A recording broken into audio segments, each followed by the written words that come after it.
I'm saying bye to all the lies and all the times you cried, saying that I wasn't right, yet I was right by your side. You manipulator, playing games, your friends commentators, and I don't know what you say about our private conversations, but it's got them hating. Thanks to all the rumors you be claiming. It's cool, I'm done with you, so they can throw you a celebration. You gon' hate it when you see me with somebody living better. I'm trying to tell you that me just doing me gon' have you jealous.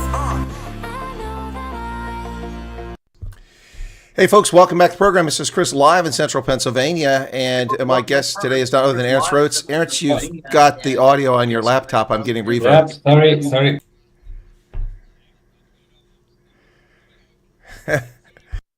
All right, rookie mistake here. This guy is he's new to social media, folks. My apologies. You've probably never heard of him. His name is Ernst Roets. That I like your voice so much. I wanted to hear it twice. Yeah, I don't need to hear it in echo 3 times, so that's the problem. All right, folks, welcome back to the program. Today we're talking to Ernst Roets, and I have to tell you, I'm going to put it up here out front. Ernst, I've not heard any of your interviews you've done recently with Ronaldo and the local garbage collector in PE and the bus attendant. You don't want to listen to Ronaldo in any case. No, but the waiter at Centurion and the people that sell you shoes at Linwood. I see that I'm the last frickin' person on the planet that you offer an interview to, and I was the first to congratulate you on your new move. Not that my feelings are hurt, but I just thought I should get that out there right away. Well, I'm very happy that I'm on this show, and thank you. Well, thank you and congratulations, because I mean you've been doing incredible work just over the last few weeks, and I'm very happy to see the extent to which the channel is growing, and also I'm very happy to see how often people I meet, like friends or family or people I speak with in the street and so forth, would ask me if I have already subscribed to Chris Wyatt, because they regard him as one of the most important sources on what's happening in South Africa. So the message is definitely getting out there, and you're certainly making impact. And I'm very flattered to be on the channel. Well, you've been here several times in the past, and I've been doing the same thing for 5 years since I retired from active duty. It's just that YouTube shadow banning kept a lot of people from finding, but somehow this news can't be held back. You get through the algorithm, so we've gotten through it. But look, all kidding aside, congratulations to you. I did send you a message as soon as I heard about that. It was announced in the media back, I think, around the 23rd of, I can't remember. But anyway, it's been a few weeks now.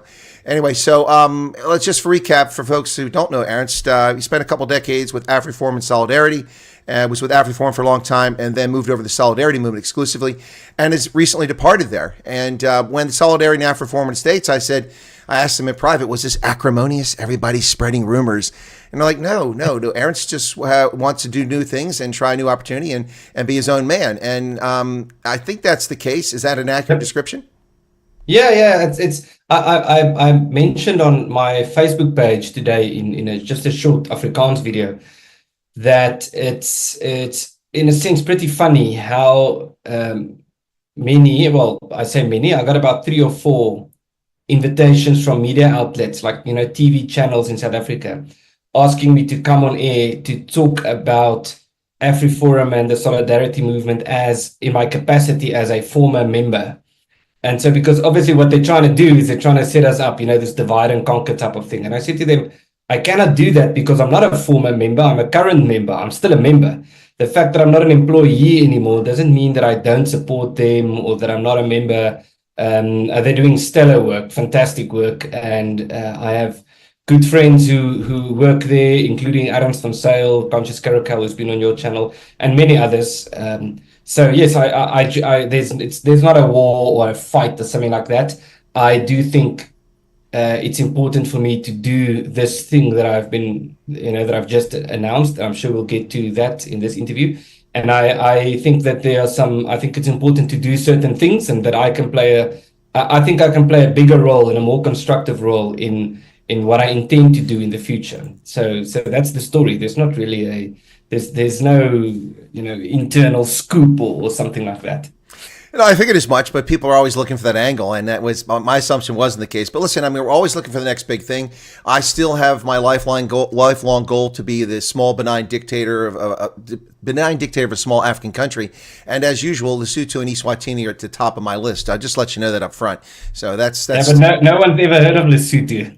So it doesn't know. At least Trump pronounced it correctly.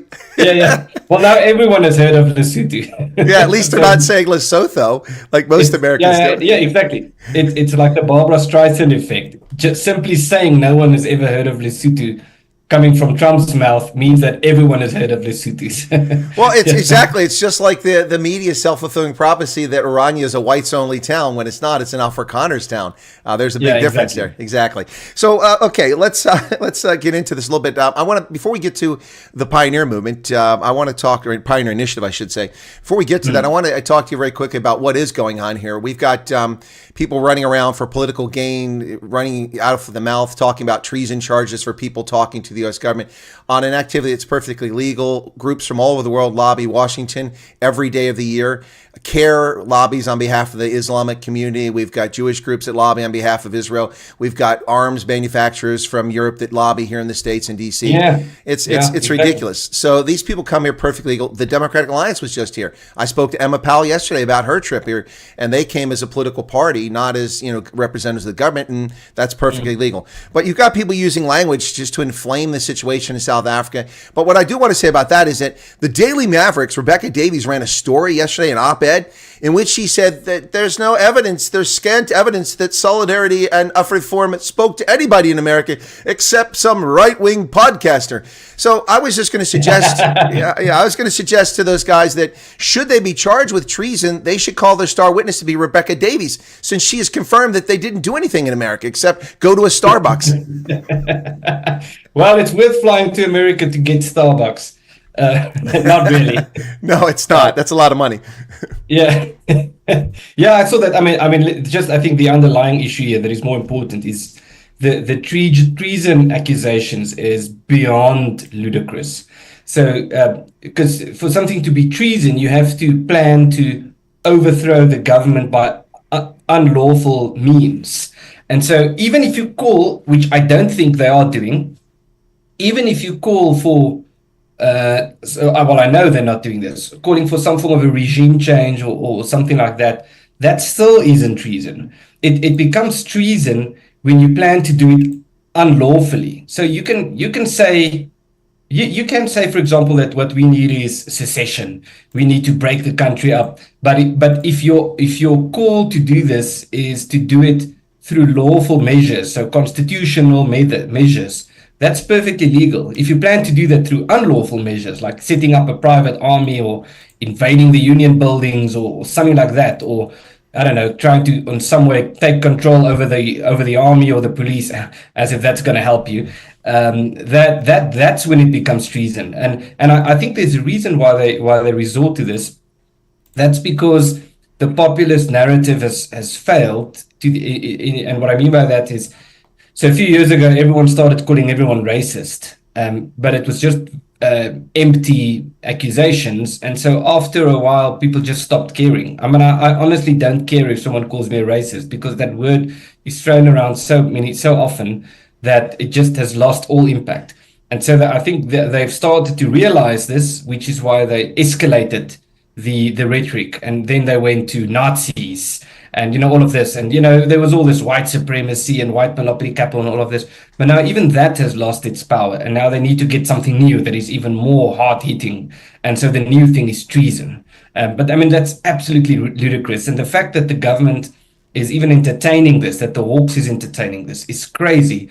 And if they go through with it, it would be the single biggest own goal in the history of politics for a government like the ANC to try and prosecute people like the leaders of the Solidarity movement for treason. It's absolutely bizarre. And I cannot begin to imagine how they could think that something like that would work to their benefit, because it certainly won't. Well, of course, it's absolutely ludicrous, and there's no merit to it, no smoke to it whatsoever. The only treason case successfully tried in post-apartheid South Africa is even against the Boer-Mog.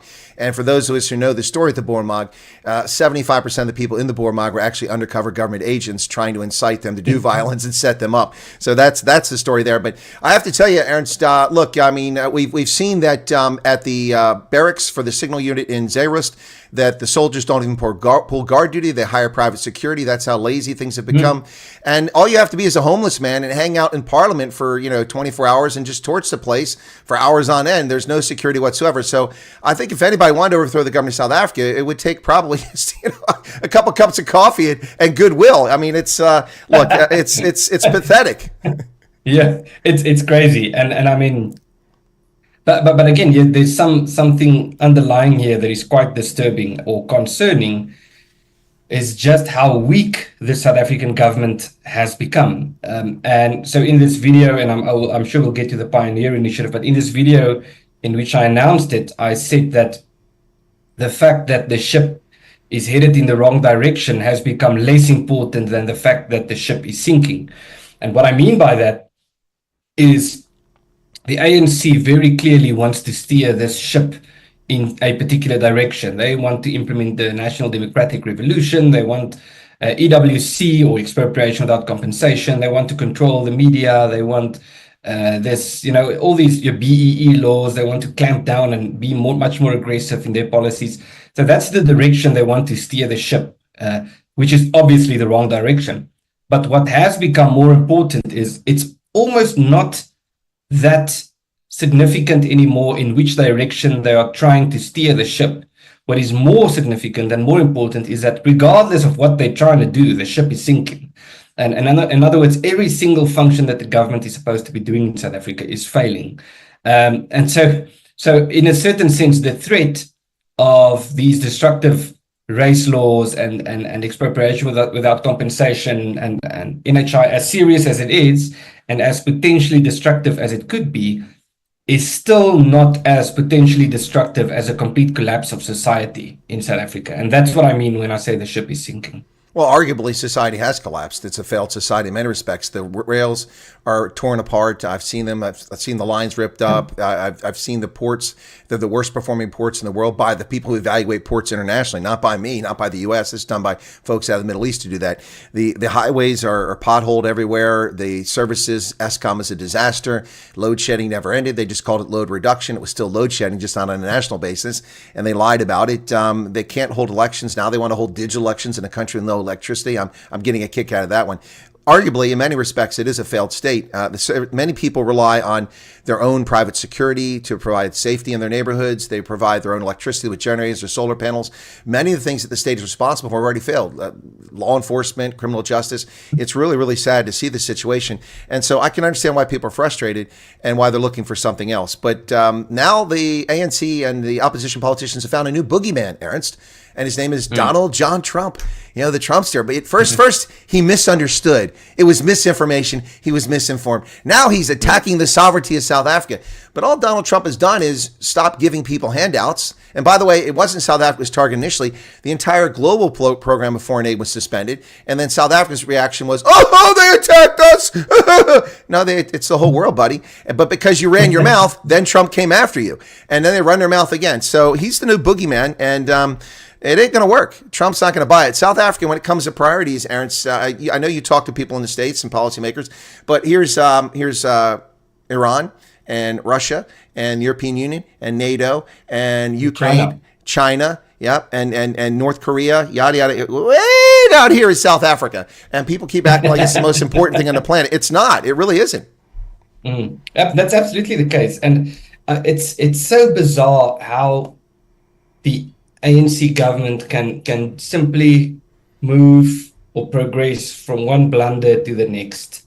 It's really, really something to behold. It's even something to be admired, just how persistent they can be in creating these foreign policy blunders in their relation with other countries, but especially the US.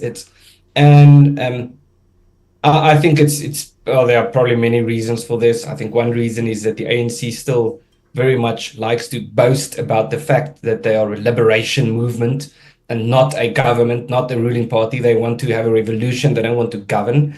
So I don't think they have the capacity to be a well-functioning government because it's not part of their frame of reference. As a matter of fact, it's the antithesis to their frame of reference, because their frame of reference is destruction. It's bringing things down. Ensuring that things fall, fees must fall and roads must fall. things must be brought down. It mustn't be governed. It mustn't be built up. I don't think it's within their frame of reference to do that. And so on this, I think what in the short term helped them was the fact that South Africa was this wonderful story. The world was so excited about South Africa, the miracle and Mandela and all of that. And so they had a free pass. They could say whatever they want, and everyone just wanted to believe this.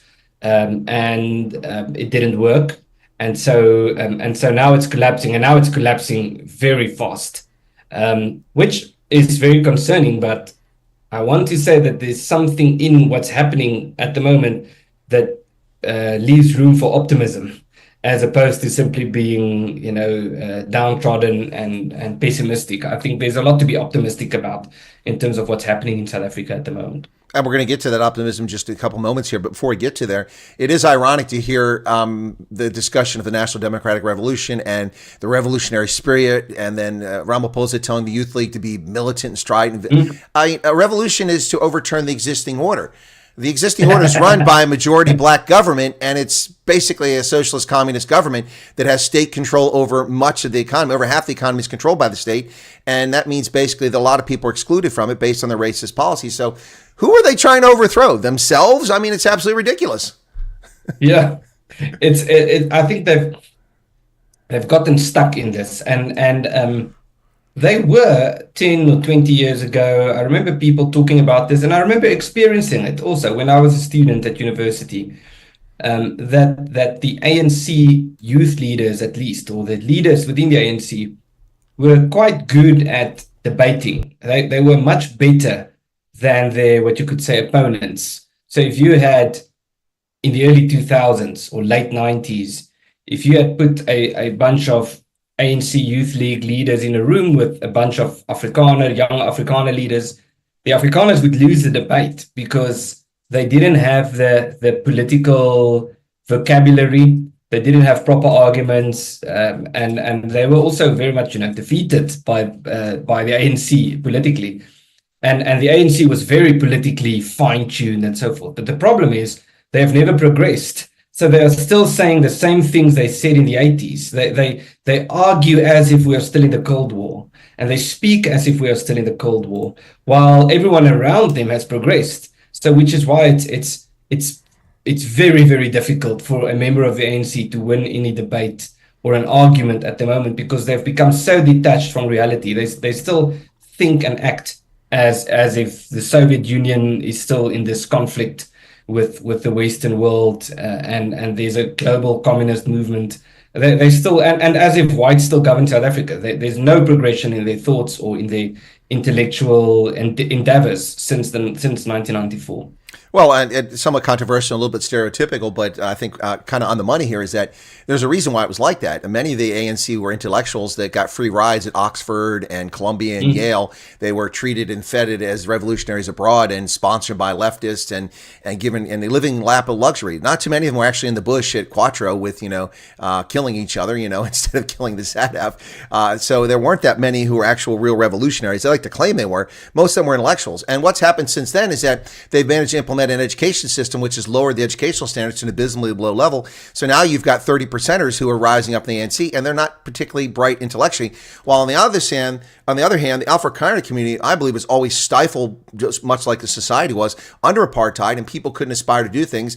And so Afrikaner culture and intellectualism has expanded dramatically, mostly because of self-drive and also homeschooling and things like that.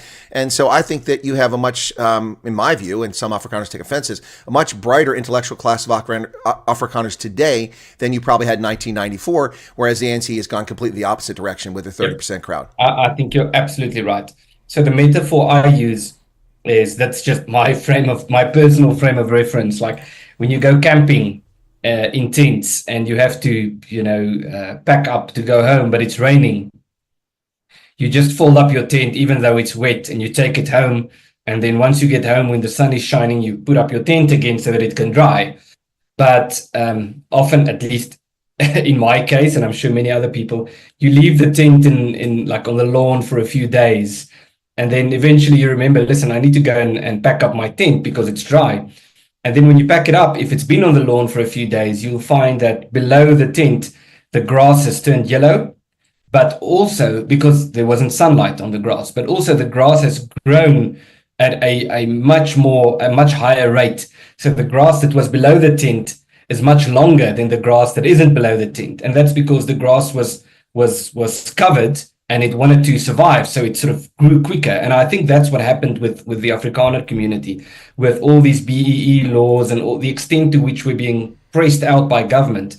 And our resolve is just not to sit back and accept this, but to find ways to survive.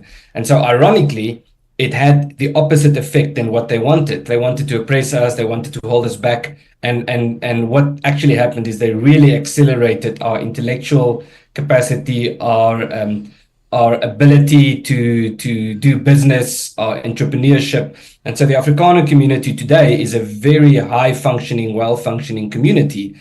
Partly thanks to the ANC for trying to hold us back, and us simply recognizing that we have to do it ourselves. Otherwise, we're not going to have a future. Oh, the irony of that. Somebody mentioned struggle songs over here. My struggle song is the Electric Slide. Along with Kojisenso Ramakopa, I struggle with Electric Slide. You can do it. Anyway, sorry. That's my struggle song. I'm sure that's going to offend a few people. And it was intended to. And the struggle is over, folks. Wake up and move on and progress down the road. Okay, so Ernst, let's turn our attention to the Pioneer Initiative. A couple people antsy over here. This is about the Pioneer Initiative. Let's hear about that. Well, we had to get the my personal slight out of the way to get this started here, as I'm the last person after the janitor to interview Ernst. But now that we've got him on here, so you're actually not. I have a few podcasts that I haven't been able to go onto. I know. We're having a little fun with it, because I didn't watch the Ronaldo one, but I've been told by a reliable number of sources that there was some fun poked at me, so that's why we're having a little fun here. But seriously, let's talk about the Pioneer Initiative. You're still a member of Afriforum and Solidarity, but you are no longer an employee there. You've branched out on your own. You got this thing called the Pioneer Initiative. Tell people about that. Let's hear what it is. I know you've done some stuff on the website. The link is below the video if you want to go check it out. But tell us in your own words, what's it all about, and where are you hoping to go with this? Yeah, well, let me start by saying, if people want to support the Pioneer Initiative, they can click on the link while we're speaking and keep listening to us and look at the website. It's a preliminary launch, so we don't even have a proper logo yet, deliberately so. We actually had some ideas for logos and more content on the website, and then we took a decision, let's hold this back for now, so that we can start by giving people the opportunity to buy in and become involved.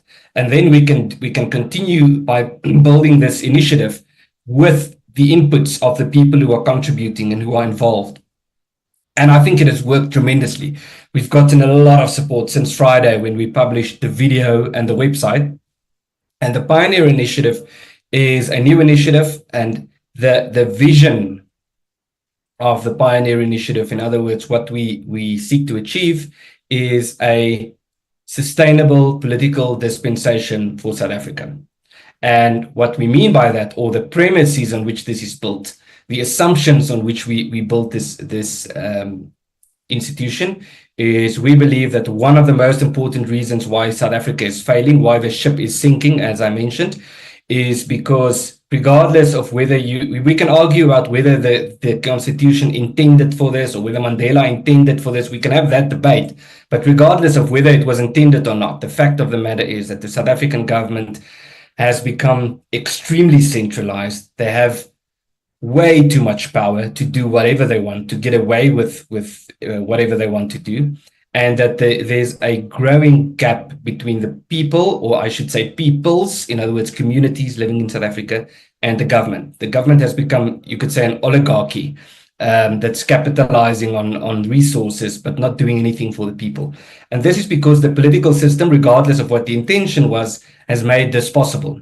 And there are forces in South Africa, whether we're talking about gangs or political forces or the construction mafia and so forth, who are actively working to overthrow the system so that we could have a much worse system so that they could flourish.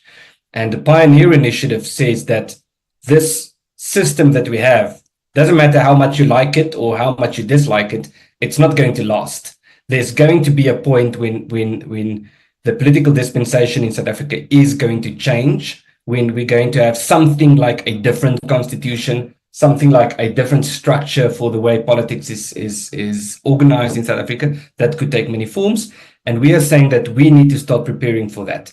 So we want to envision this or conceptualize what a better system or dispensation could look like. And what I mean by that is look at the different options at our disposal, because there are so many debates or so many terms used around. I don't think there are enough debates and discussion about alternatives, political solutions, as opposed to just having another party in government. But there are some terms thrown around, and we need to investigate these and the different options and say which of them are realistic, which of them are unrealistic. And if we want to go with option B or C, what are the steps that we need to take to get there? And so this is very exciting. I'm very excited about what we're doing. I believe you are, but there's some confusion amongst people because it's new. They don't know what it is. There are questions about what exactly it is. What is the distinction between this and Afriforum, Solidarity, Solidaritate, the movements? I mean, one's a union, which protects union workers. Another is a civil rights organization. People are curious about yours. Is the Pioneer Initiative, is it a think tank? Is it a political party? Is it an activist group? What is its purpose? People want to know that. Well, in a certain sense, it is a think tank, but it's a very active think tank. So it's not a think tank in the sense that, it's a big building with a bunch of researchers writing papers and publishing papers. We are going to do that. We are going to publish papers about different forms of autonomy. So whether, for example, Western Cape independence is a big theme. So we'll do some research on that and publish it. So there's a think tank element, even though a lot of people, including myself, say we need to strike the iron while it's hot, and now's the time to really go out and do things. And I'm very much in that camp, but we cannot stop thinking. And I think there are a lot of things that we haven't thought about enough. We've given a lot of thought about just how bad things are in South Africa, or just exactly what this train wreck looks like. But we haven't given enough thought about what a better train would look like. And so we need to think about that and publish about that and have conferences. But it's a bit more activistic than that, in the sense that while we do this research and while we publish this, we will also be actively very outspoken about what's happening in South Africa and be actively involved in the public discussion and debate to apply pressure towards these solutions. Because we already know the solution is decentralization, it's self-governance, and this could take many forms, but we can still pursue that broad direction while we consider the different options. Well, on the surface of it, it doesn't sound like this is anything to do specifically with Afrikaners or Boers or white South Africans. It sounds like it's something for South Africans. Well, the answer is yes and no. And I have to be, and I've made a point of being very upfront about this from the beginning, and I'd like to say this again, that I am an Afrikaner, and I'm a very patriotic Afrikaner. And my great ideal and wish and dream is for the Afrikaner people to be free. We're not free. Some people think we are, but we're not. And so that is what I want to achieve, personally, me as Arabs. Let me interrupt you for a second, though. You say free within a South Africa? Well, that depends on what you see as South Africa. Okay. That's the question. That depends on how you define South Africa. So in a certain sense, no, not. But in a certain sense, yes. Because we need to find alternative solutions. And this is the thing with South African patriotism, is there are a lot of reasons why we should be patriotic about South Africa. It's really one of the most beautiful countries on earth. It's got an incredible history. There's a lot of things to be really proud of. But there's unfortunately often a confusion between the country or the land and the political system or the government. And so if a solution within South Africa implies a solution under the ANC government, then no. If the solution implies we stay where we are, but we need to find an alternative political dispensation that is more sustainable, then yes. And so I do, and we will have at the Pioneer Initiative a strong Afrikaner focus, but there's no point in trying to achieve a future for the Afrikaner people if it's not also a solution for other communities. If it's a solution for the one at the expense of the other, then it's not a solution. And so we need to promote cooperation. And I was very grateful, and I'm not sure if you would read this online, but or at least in the mainstream media. But if you go onto the video, the YouTube video in which I announced this initiative, and you read the comments, you have to scroll for quite some time before you find comments that are not along the lines of, I am a Black South African and I support this initiative, or I'm a proud Zulu and this is a fantastic initiative. Where can I sign up? And I've really had a bunch of people call me from different communities and races and everything saying this is a good initiative. We support this. So yes, it must be a broad solution. And for me, I want a solution for the Afrikaner people. But that solution necessarily implies that it must also be a solution for different communities, and that solution could take different forms, and that's what we need to work on.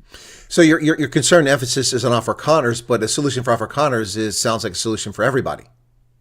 Well, I would think so, because the point here is that the solution lies in decentralization. It lies in bringing the government closer to the people, so that people. So it's not anti-democratic; it's pro-democracy, because the South African, or the current South African definition of democracy, is not democracy at all. It's two wolves and a lamb voting on what's for dinner. Now, if that's democracy, then you shouldn't blame the lamb for rejecting democracy. Yeah. But that's not what democracy is. It's a perversion of democracy. I mean, you don't even vote for candidates. It's ludicrous. You vote for a party list, and they pick who sits in parliament. They pick who sits in governance. That's not representative democracy. But it sounds like you're talking more along the lines of federalism, like the U.S. is supposed to be. But our federalism system has been perverted by an out-of-control federal government, which Donald Trump is in the process of cutting up with a chainsaw. So maybe we'll get back to federalism. But it sounds like you want federalism for South Africa, where authority is down to the lowest level, where people know what's going on and can govern themselves effectively. Yeah. Okay, this might be a bit of a technical answer, but I'll try to explain. I would say the solution is more federalization than federalism. And what I mean by that is federalism is an endpoint. Federalization is a process. And so federalism could take different forms. We have the American system, which is very well known. Another well-known but slightly lesser known is, of course, the Swiss canton system, which I think is also a very good system.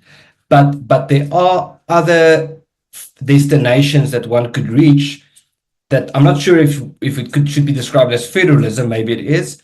One is territorial autonomy, and I think the best example is South Tyrol, which is a province in Italy, mostly inhabited by Tyroleans who are German speaking, and they have autonomy over their own province. And there are other examples of that as well, but there are other forms of autonomy as well. And so this is what I mean when I say federalization. Is we need, in other words, we need to walk this path of decentralizing political power on the one hand, but on the other hand, building solutions from the ground up.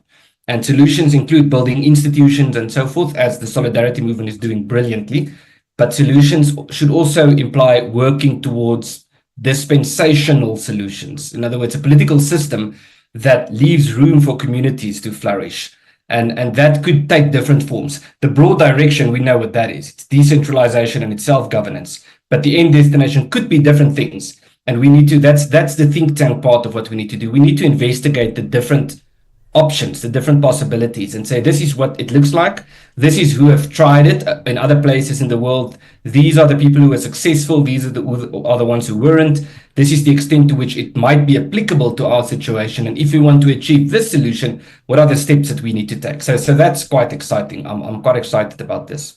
Well, you mentioned Südtirol. Südtirol is one example of a semi-autonomous part of a country that's done incredibly well. The other is the Öland Islands on the west coast of Finland, which are 90% ethnic Swedish. And of course, Finland is overwhelmingly Finnish, but not exclusively. There's Karelians, there's Swedes, and there's also Laplanders. But both of those are examples of places that have been granted a great degree of autonomy.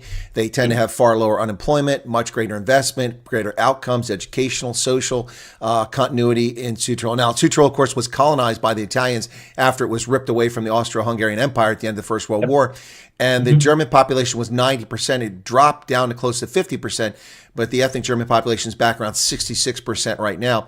But it's a province where things just work. Unemployment's never above 2.5% or 3%. Lots of industry there, lots of agriculture, massive tourism, and a very successful part of Italy. It's interesting to see that, and they've allowed that to happen.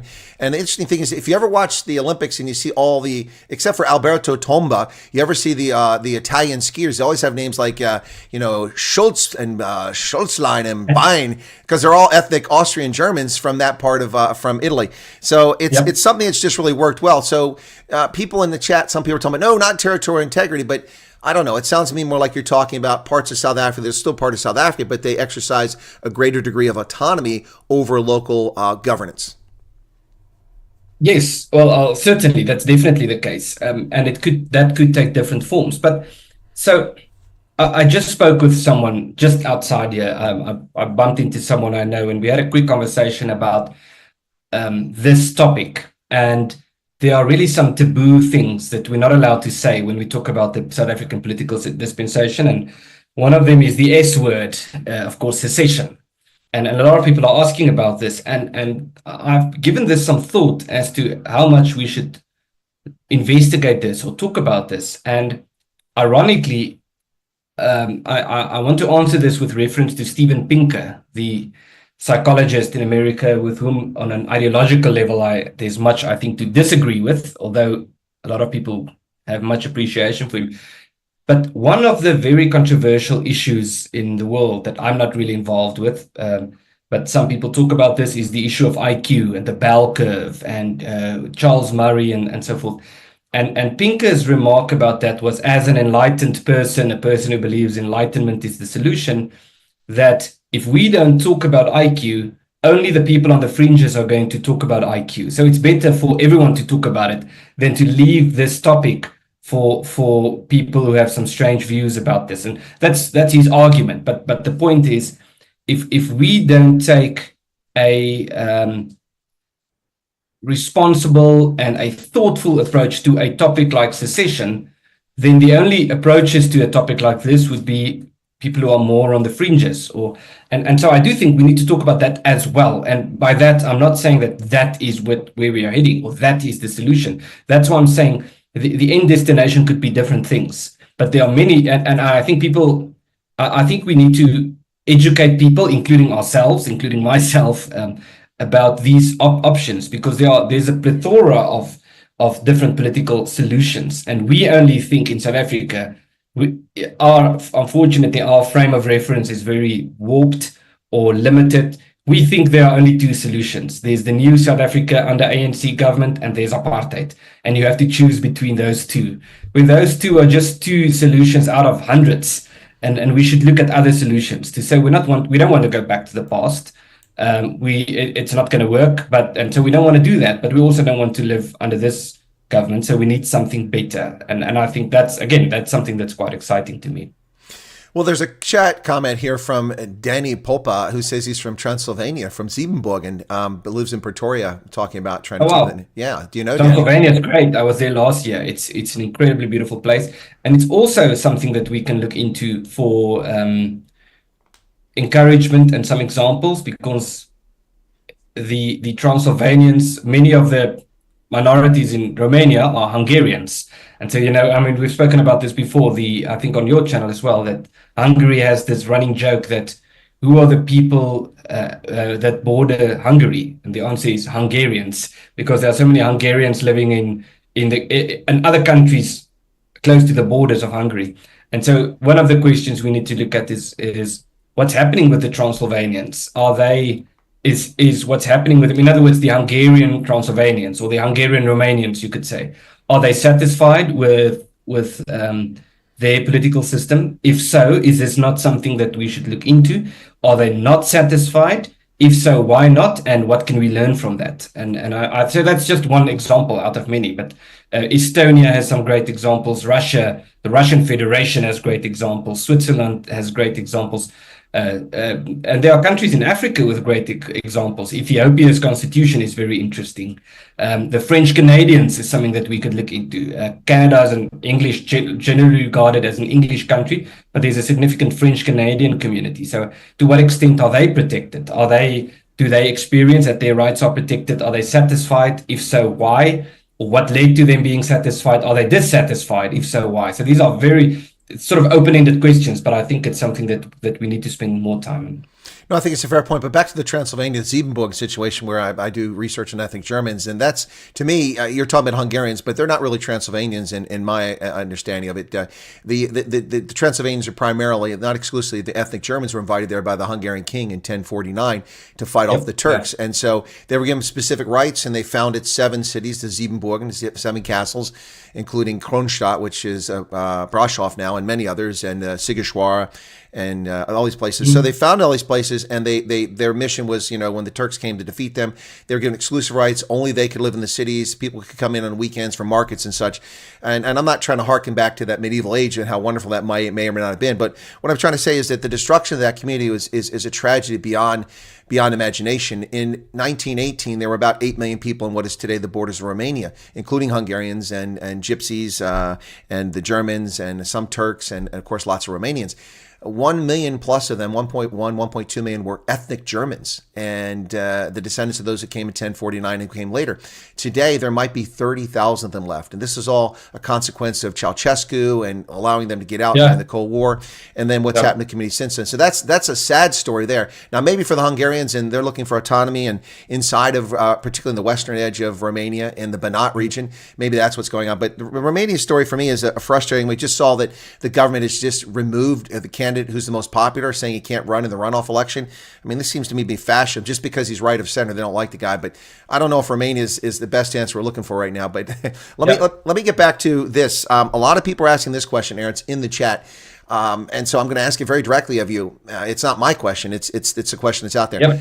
Okay, so why? Why is this? Why do we need this organization? How is this different? I mean, aren't you doing the same thing that Solidarity and Afriforum are doing? And why couldn't you do this inside of Afriforum and Solidarity? That's not my question. I think I understand why, but I want you to tell the audience.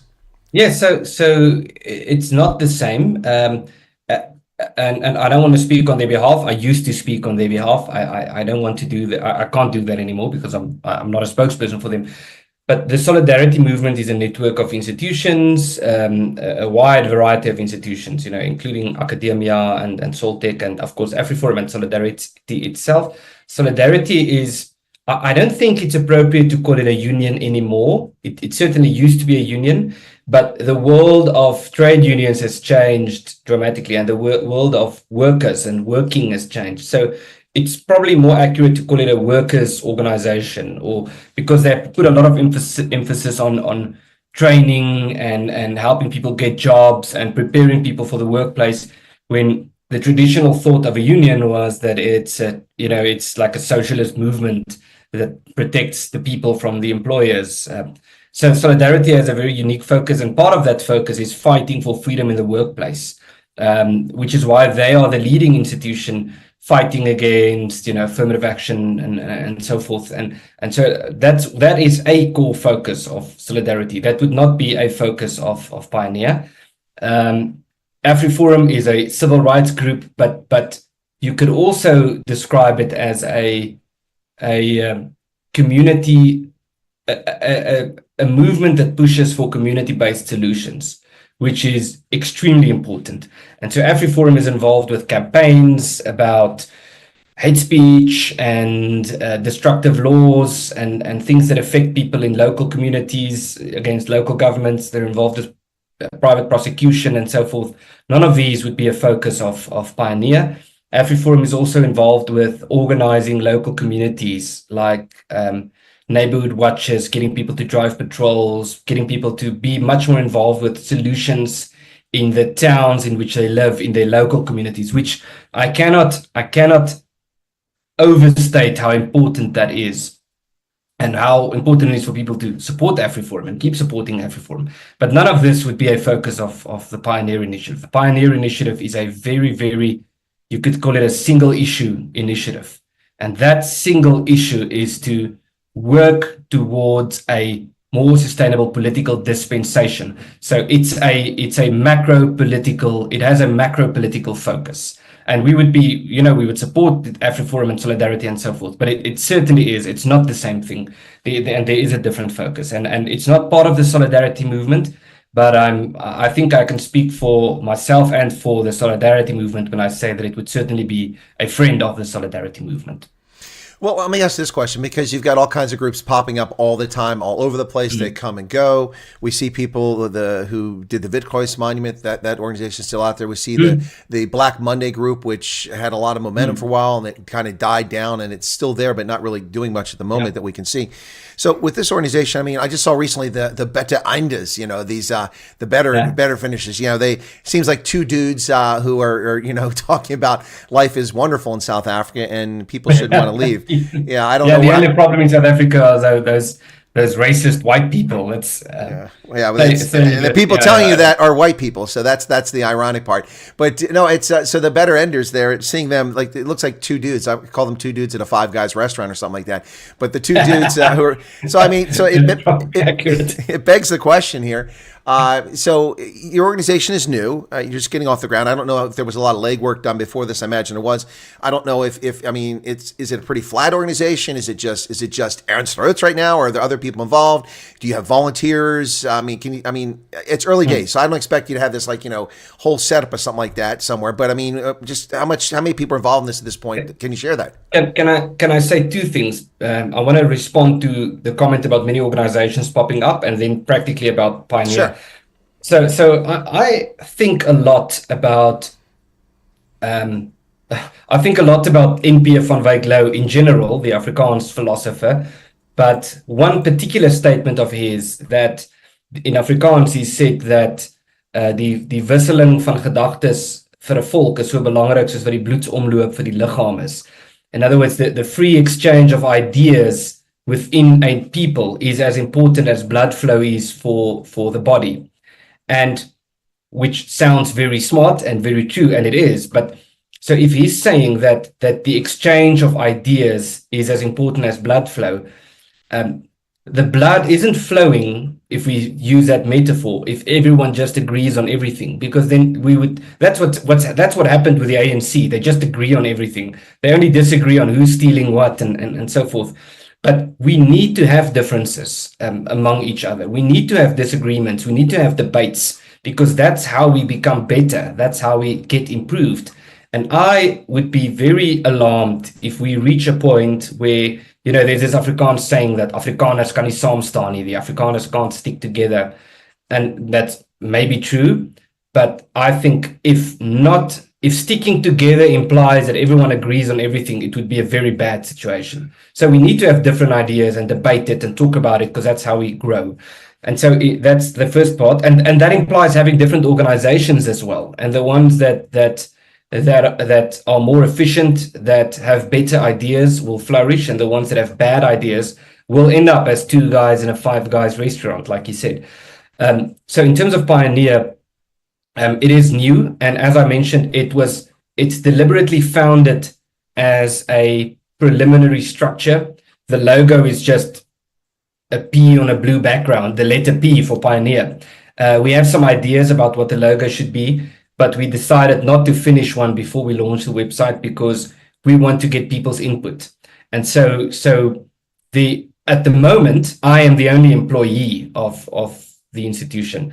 I can say that I'm very grateful for the support that we have gotten over the weekend since we had that launch, up to the point where we are in the process of appointing someone else to be a full-time employee. Now that there are many people involved, as in a supportive role, helping with papers, people whom we can pay to do research for us. We need to grow the institution, but I do not foresee it becoming a big institution with hundreds of employees.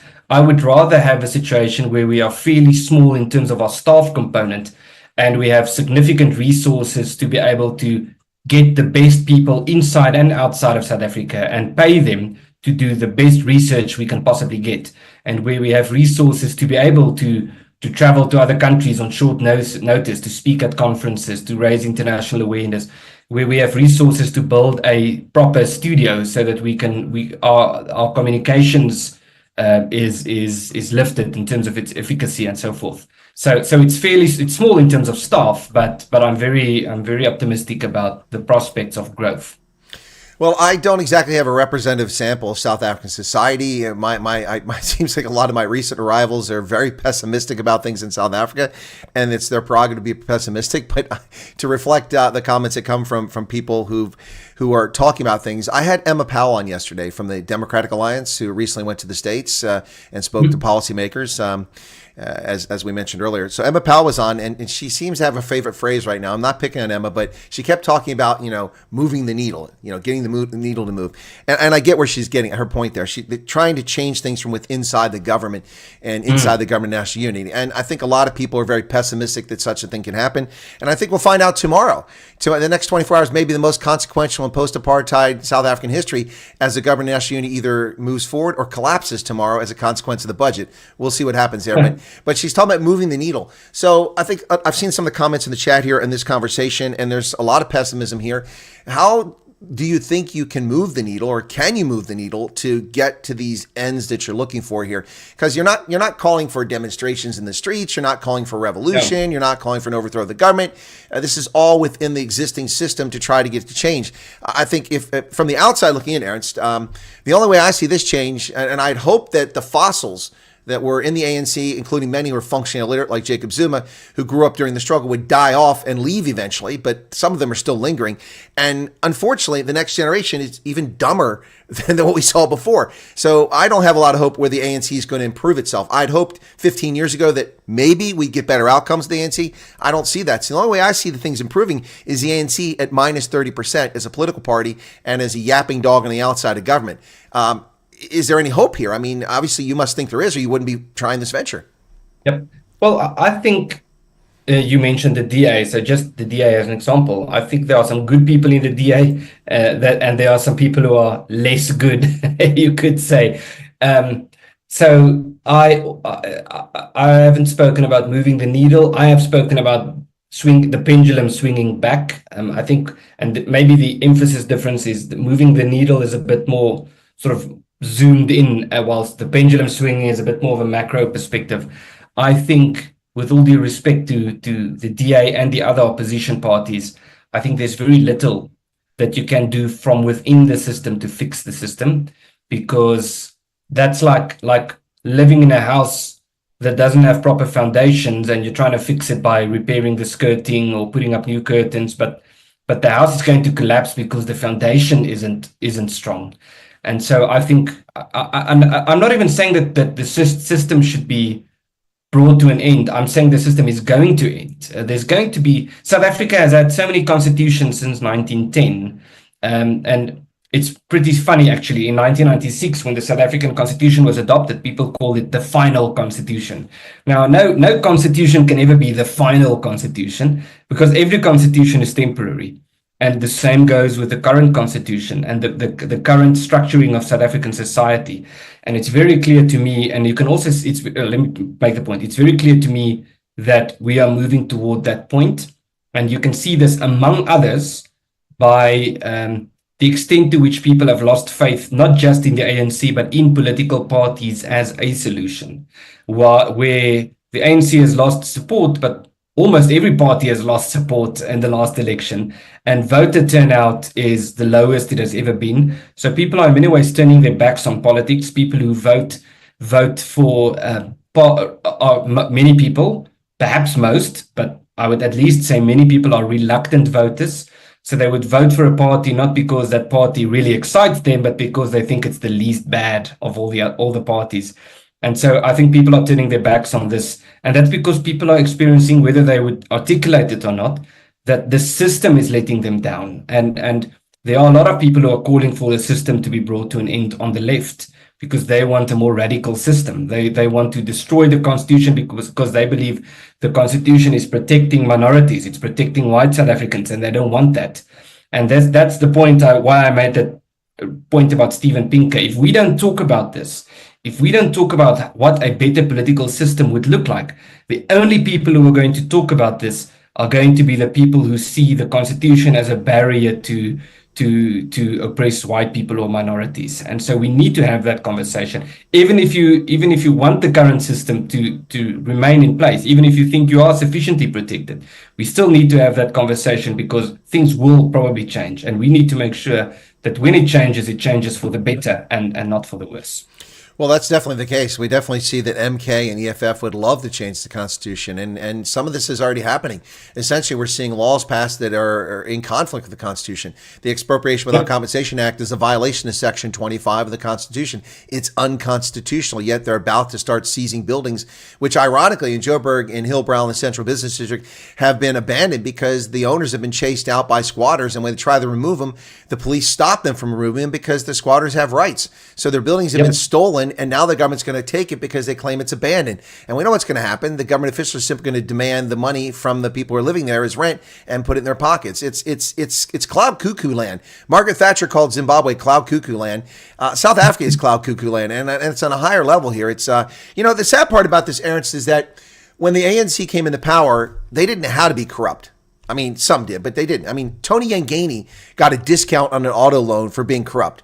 But now we see trillions of rand being stolen. They've perfected it over the last 2.5 decades. They've gotten very good at stealing, and their corrupt governance. It's just insane. So I think the question here is a lot of South Africans concerned about why so many people are interested in this refugee program, among other things, is there's so many oppressive measures everywhere you go. I mean, if you have less than 50 employees, you're not governed by BE, but now they're trying to extend it to that. And even if you have less than 50 employees, you still can't do business with companies, even though there's no requirement to be BE certified. The company above you is BE certified. They have the contract with the government. You're a subcontractor. They don't want someone that's not BE. So it just goes across the spectrum here. And now the Bella Bill is going to oppress those who should be learning in Venda, in Xhosa, in Zulu, in Afrikaans, in primary school. They're going to go to school first grade, not speak the language they're being taught in. It's absolutely insane, taking control away from local school boards. And then, of course, expropriation, the 3% black tax. Can you get any more racist than that? Look, I don't mean to sound pessimistic because, I have a great affinity for South Africa, but I mean, it's, in the words of Donald Trump, seems like a crap hole country sometimes. I'm just saying. Well, in many, there are many reasons why you could say it is. It is indeed, and that Trump was right in his analysis. But I think the problem, well, some would say the problem, I would say the solution is that not just the Afrikaner people, but many people living in South Africa are quite stubborn, quite hard-headed. And I have seen quite a few people online saying that they are interested in the refugee status thing, but I don't think I know someone who's interested in that. I don't think I've met someone who physically said to me in person, this is what we want to do. I know I have friends who work in America and so forth. They are still very attached to South Africa. But so some people will take this up, but I think we still need to find a more sustainable solution for South Africa itself. Firstly, for those who do not want to leave, but secondly, also for those who cannot leave. And so the refugee status thing might be in America's interest. I don't think it's necessarily, it doesn't contribute much to finding a solution other than that it does help a lot to put international focus and pressure on the South African government. So in that sense, what the American government has been doing has been very useful, at least.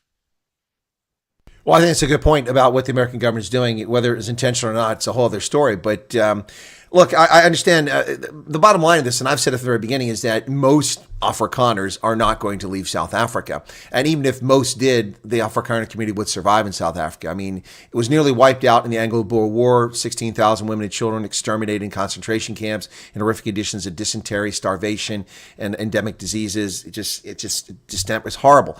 Not to mention all the black folks who worked with them and the coloreds who were working on their farms with them.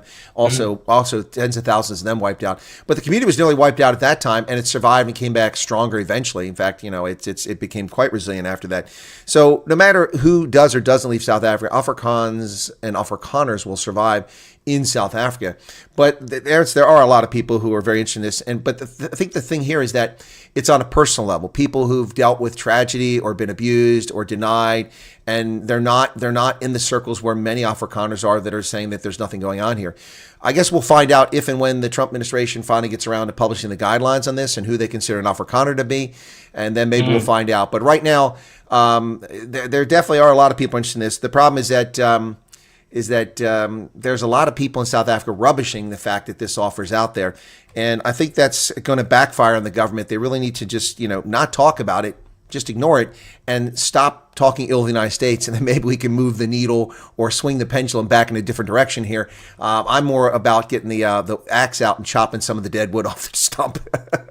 Yeah, well, that's a good metaphor. Yeah, I think there's so much that ought to be done, and we each have a unique way in which we could contribute to the solution, and I think that's very important. And speaking about the problem is part of moving towards a solution. It certainly is the case. We cannot just talk about the problem and not do anything else, then we become passive. But we need to keep talking about the problem. We need to raise awareness about the problem, but we also need to work towards sustainable solutions. And so I think we can, if Jan Brandt, the president of the Free State Republic, had a comment. He said, "Alles sal regkom as elkeen sy deel doen." Everything will get better if everyone does his part. And I think that's a very great slogan. And I think it's something that we can take off the shelf today also, and sort of dust it off and adopt this as a slogan today. Everything will at the end of the day, everything will be fine if everyone does his part. And I think that's a very important thing to do. Two things from the chat very quickly if we can get back to conversation. Number one, someone said there's an update, things are moving. No, there's not. Please watch my content. I've already rubbished that. All that the U.S. Embassy did was post something on the Facebook page and say that we are looking into this case. Duh. I've been telling you that for 5 weeks. And that there are scammers out there. Duh. I told you that within the first 10 minutes of me announcing this, 2 hours after President Trump put his executive order out on the 7th of February. So this is not an update. Don't get excited here. The embassy is taking their time. The State Department is dragging. And then someone said, I know 1.6 million Afrikaners are leaving. Okay, I call fake news on that one. I don't know 1.6 million people. So That's not true. No, but maybe it was a joke. It probably was a joke. But I don't know 1.6 million people. I wish I did. They could all subscribe to my channel. That would be really interesting. But okay. All right, Ernst. So early days. Are you do you envision having like public forums and town halls, inviting all kinds of groups in to discuss this? Okay. Yep, definitely. So that's why also I want to encourage people watching to support the initiative. Now either contribute, or if they don't feel that they can contribute, at least sign up to the mailing list. We haven't sent out our first email yet because we have some big things up ahead for this week, which I cannot disclose right now. So we'll wait until next week and then we'll send out our first mailer. And we actually had a meeting today about organizing some form of a workshop with people who are involved, who are watching this, who have signed up to the newsletter, to get people together. And we can do that online, and we will do that online, but I think we should also do this in person. And obviously that would require some resources, but I think we should arrange some town hall meetings, as you said, some conferences, or book an auditorium and invite people and we really have some great experts who are already involved and helping with research and so forth, and get people to talk about these things that we discussed, with a particular focus on long-term political dispensational solutions and whether it's sustainable or not, and what can we do to get there. And we're not going to find a perfect answer with one conference, but I think one conference or each conference will contribute to having more clarity about understanding the problem and understanding what the solution could be and what we ought to be to move towards that. Well, that sounds reasonable. Ernst, you've got some other responsibilities you got to get to this evening, so I don't know how much longer we can have you. We got you another 10 minutes or so, or are you up against the clock? Yeah, I can. It's 7:05. I can stay up until about 10 past. So I think we have about 5 minutes. Okay, then why don't we just do this then? Let me shift. I hate to end the conversation, which I think is very interesting, with about 1,500 people watching right now, and so there's some good comments and questions coming. So let me just turn the floor over to you, as I usually do with my guests, to give you a chance to say what you've got to say and share what you've got. Hopefully, a positive message here. And if any pitch you want to make for the Pioneer Initiative, and anything you want to tell people about South Africa, one of my things I would tell South Africans is that things may look grim, but don't give up. there's always sunlight. It's just hiding behind the clouds. You gotta wait the clouds out sometimes. But let me give you a chance to. I'll give you the floor, and you've got it, and share anything you'd like to share with us. The floor is yours. Yeah, well, what's that famous line about good times create weak men, and weak men create bad times, and bad times create strong men, and strong men create good times. And I think we are now at the point where we are in bad times, and what we need now is strong men and women to rise to the occasion. And there's something, and this might seem strange, but there's something exciting about living in the times that we are living in, as opposed to just living in some utopia where everything is wonderful and everything's just perfect. Because living under the circumstances in which we currently live forces us to step up. It forces us to get out of our comfort zone. It forces us to contribute to the solution, because we have to find a solution. We have no other choice. We have no alternative. And if we don't do that, then we will perish. So we do not have the luxury of being bystanders and just waiting for solutions. We do not have the luxury of sitting back and hoping that there would be some intervention from outside. Our only way forward is through, and to get through, we need to roll up our sleeves and become actively involved. And the great thing is also that we don't need to be perfect. We don't need to ensure that everything we do is faultless, or that we don't make any mistakes, because we will make mistakes. And making mistakes is not only not bad, it could be a good thing, because we learn from those mistakes. And so I think we should not be too cautious about making sure that we being so concerned about expressing ourselves flawlessly and so forth, that we're not able to maneuver or to make any progress. We should be very critical on ourselves. We should not allow those who are who would like us to perish to prescribe to us how we should think.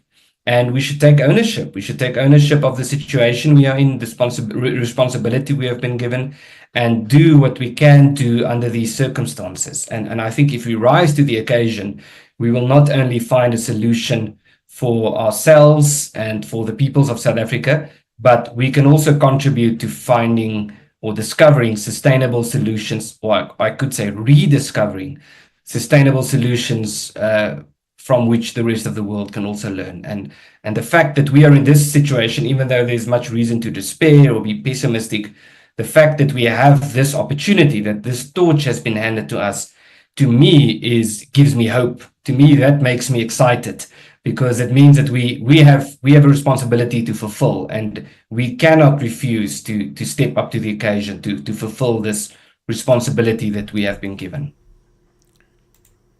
Well, Ernst, thank you for that. I did a poll here rather late, just put it up, and I said, is the Pioneer Initiative interesting to you? I just want to share that with you.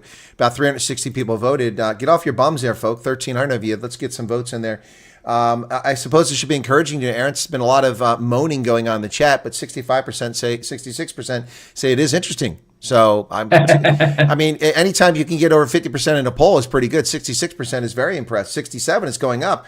Oh, okay. You fence sitters are getting into the poll now, but anyway, it's going up. I should make another speech. Anyway, so there, I'll share the results after the stream is over. I'll send you an image of that so you can see what they were.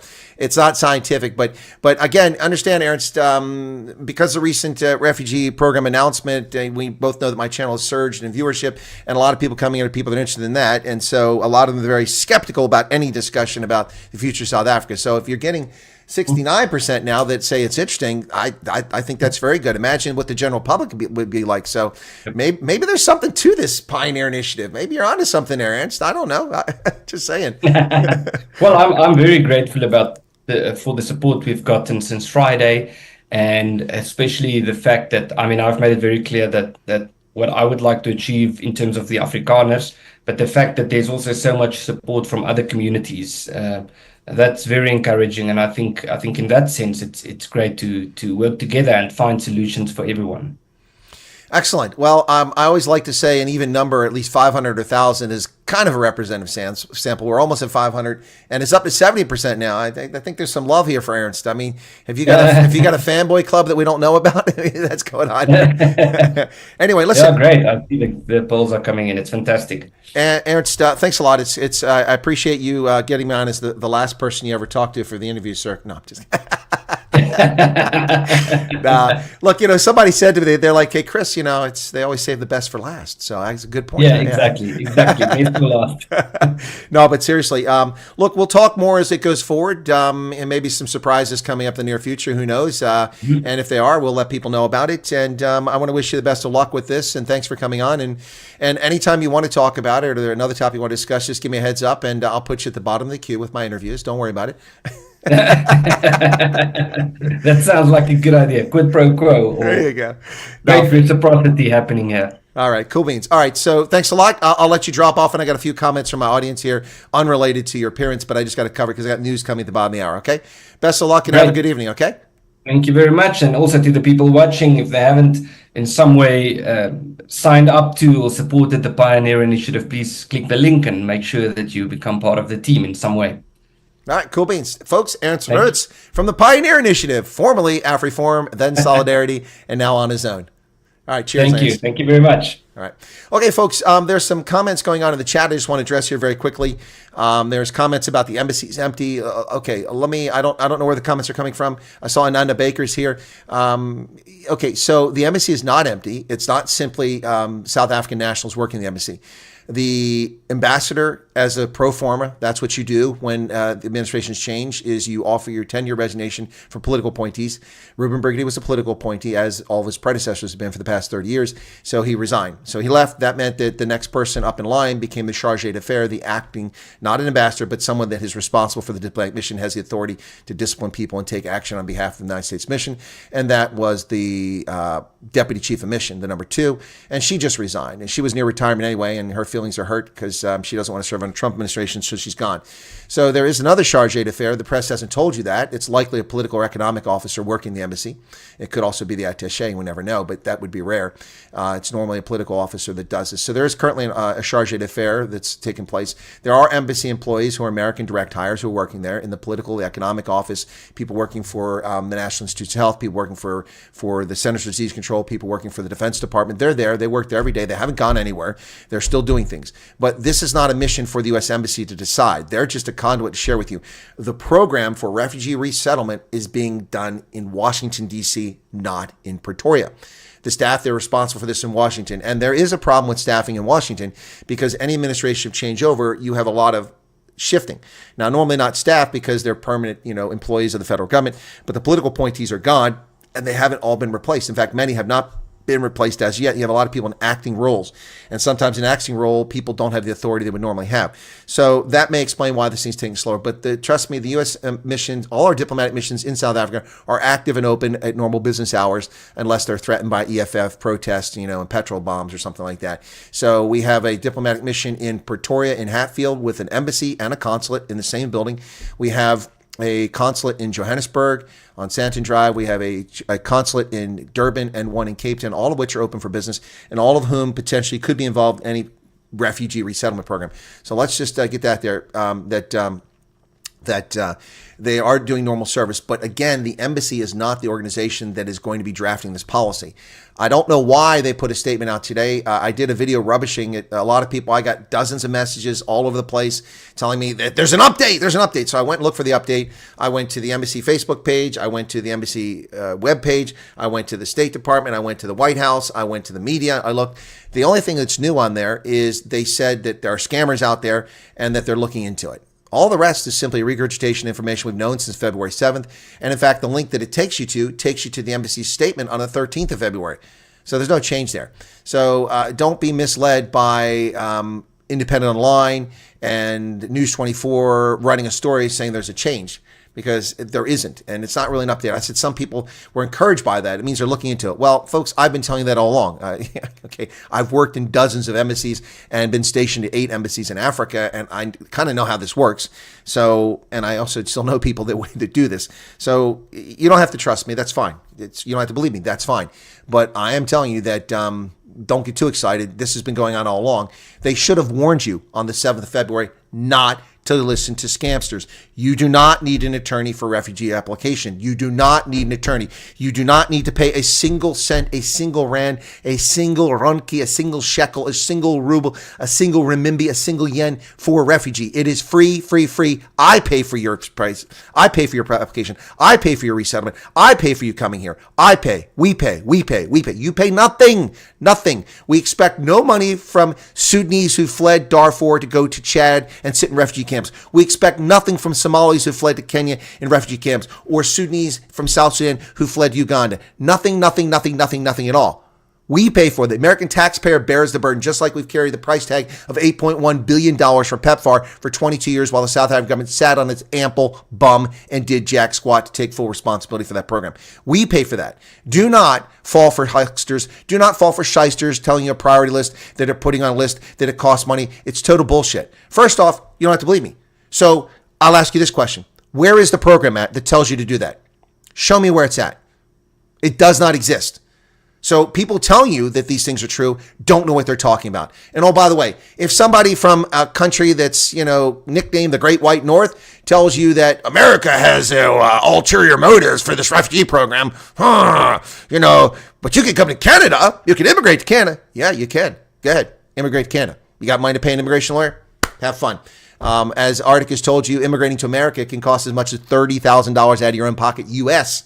immigration, not refugee. Refugee is a free pass for those who qualify for it. So keep that in mind. All right, folks, there you go. I hope that's helpful. U.S. Embassy in Durban doesn't allow citizens to apply for USA visas. I've been trying for 5 years and have been turned away from the door every time. There is no embassy in Durban, Errol Abraham Koch. We have no embassy in Durban. We have a consular service, and that consular service perhaps may be limiting its services to U.S. nationals, and that's their prerogative. But that really isn't germane to what I just said. We have a physical presence in 4 locations, and this is going to be a program that people are going to be interested in all over the country. There is no way that I could be wrong, but it makes no sense the U.S. government open this program up and then say everybody must go to Pretoria. It's just not logistically feasible, and it's going to cause all kinds of problems. So most likely they will use their consular sections to host this. I mean, I've gone to South Africa and done work at our embassy and at our consulate, and when I have to go to Cape Town, I don't have to fly back to Pretoria to do business. We use the consulate, or we rent a facility. So, the consulate, not embassy. There's only one embassy in the country.